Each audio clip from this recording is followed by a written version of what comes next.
am in DC. Do you see, Manny, in your Vikings crystal ball a path to Kirk Cousins winning a playoff game with the Vikings?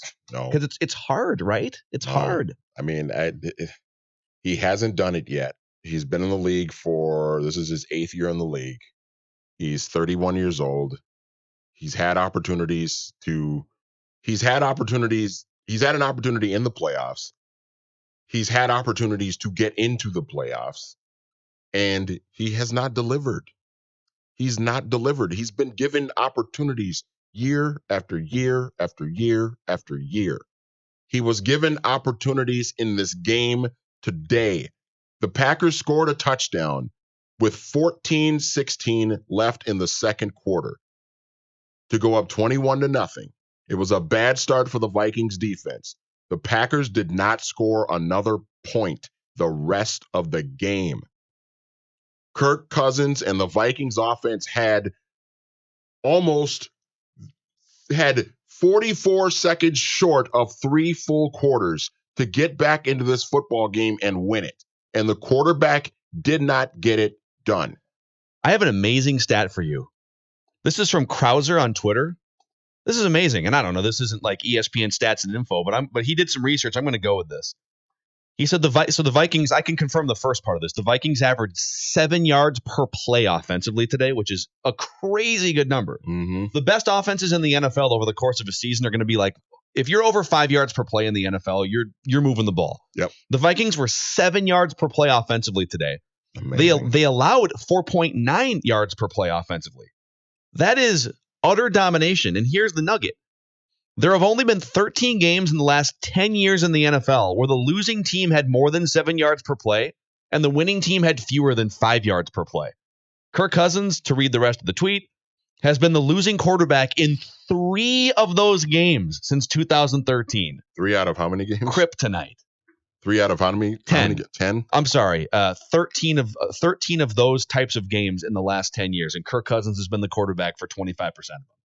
Unbelievable. Let's go to Mike in Coon Rapids. Mike, you're on Vikings Vent Line. Hey guys, how you doing today? We're gonna be drinking White Claw this afternoon. At least I will be. Hey, so I got actually 3 things. I just kind of curious. So at the beginning of the game, we had a chance on that weird, call to Cook on the pass interference. I didn't think that the league could make a call from up above when the refs didn't call anything. I don't get that. So that's my first thing. Secondly, if Bailey makes the field goal and Diggs doesn't do the stupid, helmet off for the 15 yards and the extra point, that's 4 points there. It would have been 21-20. We would have kicked the field goal at the end. So there's a lot of weirdness today, but I'm just wondering on the calls up above. We were at my dad's house. We're like, how can they do that? I know that the coaches can challenge, but how can they call from up above like that? I'm just curious. Yeah. So, all right, Mike, thanks for the question. So we're all kind of new to this world where you can review pass interference now. Mm-hmm. Well, it was inside 2 minutes, if I remember correctly. Talking about the one that Dalvin Cook Yep. called for? Okay. Yep. There was like a minute to go, I think, right? Yep. So inside 2 minutes, and either way, on scoring plays. So scoring plays and inside 2 minutes. Mm-hmm. That is no longer in the hands of head coaches. The review is in the hands of the officials and the officiating center. So what I can surmise is that on a scoring play, much like in the NHL, on a scoring play that they'll review things like offsides, right? Yep. So now I guess the whole play is open to review anything that's reviewable. Did the ball cross the goal line? Was it a catch? And now another element that's reviewable is, was there pass interference? Yeah.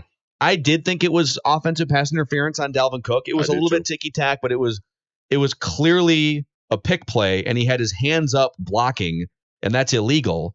But I think it's just past you can't block past 1 yard, I guess is the rule, right? And he was like halfway into the end zone. He was blocking the guy. Correct. Let's go back to the vent lines here. Let's see who's been on hold here. Anthony in New Jersey. Anthony, fire away. You're on with Manny and Phil Mackey. Hey, thanks for taking my call.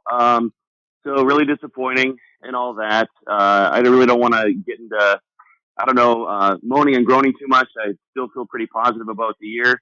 But I do have a question for you guys. I was wondering if you could consider, with really poor play last week and some really key penalties this week, should we maybe consider giving Brett Jones the start at center? I'll let you guys talk it out. Thank you so much. Skol. Take care. Love the show. All right. Thanks, Anthony. Well, Bradbury's been a disaster in pass protection, but you drafted him to be your franchise center. And so I think you just have to chalk these up to, hey, man, welcome to the NFL. And I keep running him out there and hope that he gets better. Yeah, you just have to hope. I mean, it's not going to get that much easier. You're going to have to go up against Akeem Hicks twice still. You're going to have to face Kenny Clark again. You're going to have to face Fletcher Cox in a few weeks. I mean, Garrett Bradbury's been thrown into the deep end of the pool right away. But the thing of it is you drafted him 18th overall with the idea that he was going to be really good.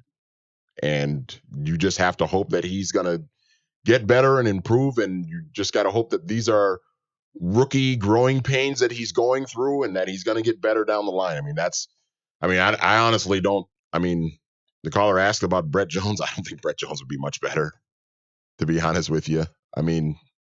Yeah, Brett Jones was like widely available for any team to sign. So, yeah, you would just be. I'd rather stick with the higher upside, which is very clearly Garrett Bradbury. And again, like this dude, these are his first 2 games in the NFL. And can't pull the plug on him yet. Yeah, just can't.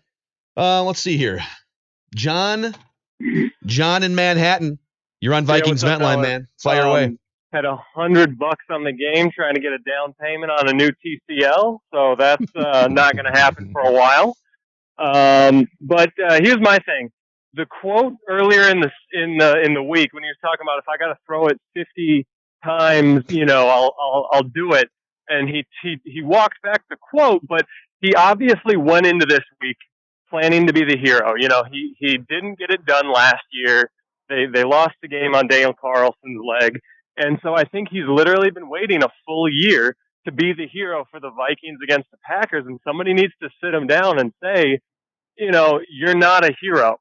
You're just not, and you never will be. And it's a bummer, price tag or not, but that's the reality of the situation. I do not know. I think there's blame on Cousins, but there's also blame on who's ever calling those plays to say absolutely under no circumstances do you throw the ball when you've just run it down their throats to get first and goal.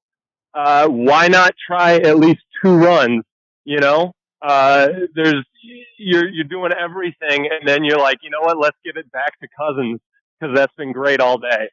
2 years ago they started 1-1, and they had that horrible loss in Pittsburgh. So I don't think the season's over, but I certainly am with you guys that I have zero faith that Kirk Cousins will ever win a playoff game, let alone a playoff game with the Minnesota Vikings. Yeah. John, very just a very well